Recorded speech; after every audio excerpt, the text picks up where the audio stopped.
What if we were to advocate for a group of people who are suffering, that they could have the same experience that OG Hexicans had?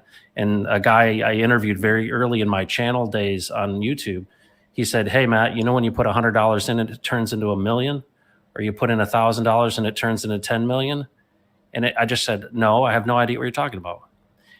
And that's what has happened in this world. And it's a window of time we have at the bottom of the market here to help communities basically help themselves and invest in themselves rather than essentially be, stolen from by centralized parties. So some of these things that we talk about, but you don't think it's actually going to happen to you until it does. That person that had $100 that's now $1 million, or 1,000 that's now 10 million. It's like, you never really think that you're going to get there until it happens. And then you're like, oh my gosh, now I am experiencing these things. So part of me is just wanting to kind of talk about some things that I've experienced or things that I've learned from, and hopefully share it with others, and maybe they can benefit from it as well.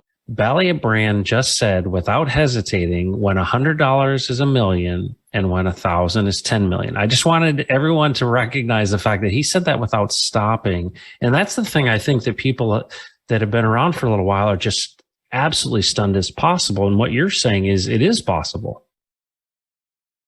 Totally. Well, and it's happened to me too. Like my initial, X amount of dollars that I had put into Hex Total, it's like, it reaches those numbers. And at first you're like, okay, 6 figures is a goal. Like, oh, if I could get this to 100,000, and then that milestone hits, and then it's like $250,000. Then it's like, oh my gosh, like $250,000, 25% of the way there. And then it's like half. And then it's like, and then once you hit that next barrier, just like the 6 figure, now it's like, oh my gosh, like, is this real life? Slapping yourself in the face. And